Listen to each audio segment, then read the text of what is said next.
Restoration period की शुरुआत होती है 1660 में, जब किंग चार्ल्स II एक बार फिर से रूल करते हैं और कॉमनवेल्थ पीरियड क्रांत हो जाता है। दरअसल इंग्लिश सिविल वॉर के समय जब किंग चार्ल्स II के फादर चार्ल्स I को 1649 में एग्जीक्यूट कर दिया गया, तब चार्ल्स II ओलिवर क्रॉमवेल के रूल या कॉमनवेल्थ पीरियड के दौरान एक्साइल में रहते थे। इन क्रॉमवेल का रूल खत्म होने के बाद चार्ल्स II को दोबारा इंग्लैंड बुलाया गया और 1660 में उनका कॉरोनेशन होता है।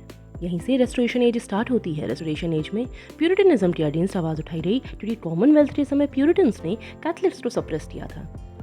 रेस्टोरेशन आते ही सबसे पहले थिएटर्स ओपन किए गए, जिन्हें प्यूरिटन्स ने इमोरल बताकर बंद करवा दिया था। एक सोफिस्टिकेटेड, सेकुलर और इंडल्जेंट या लीनियंट जॉनरा का डेवलपमेंट हुआ, जो कि प्यूरिटन्स की हर हार्श और स्ट्रिक्ट फिलॉसफी और लिटरेचर के अगेंस्ट था। ये था रेस्टोरेशन ड्रामा। इसमें हमें प्लेजर और लव जैसी थीम्स दिखती हैं। राइटर्स ने रियल लाइफ को, स्पेशली सोसाइटी की हिपोक्रेसी को सटायर के थ्रू दिखाया है। इस टाइम की प्लेज में एलीट क्लास के लाइफस्टाइल, फैशन, रोमांस और फ्लर्टिंग को कैंडिडली दिखाया जाता था।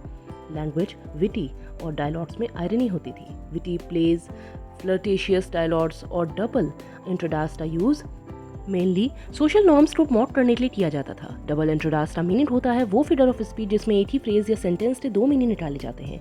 एक मीनिंग स्ट्रेट फॉरवर्ड होता है और दूसरा ह्यूमरस। इस एज के ड्रामा और परफॉर्मेंस आर्ट्स में हमें विमेन का कंट्रीब्यूशन भी दिखता है, जैसे फेमस एक्ट्रेस नेल ग्वेन और प्ले राइट एफ्रा बेन।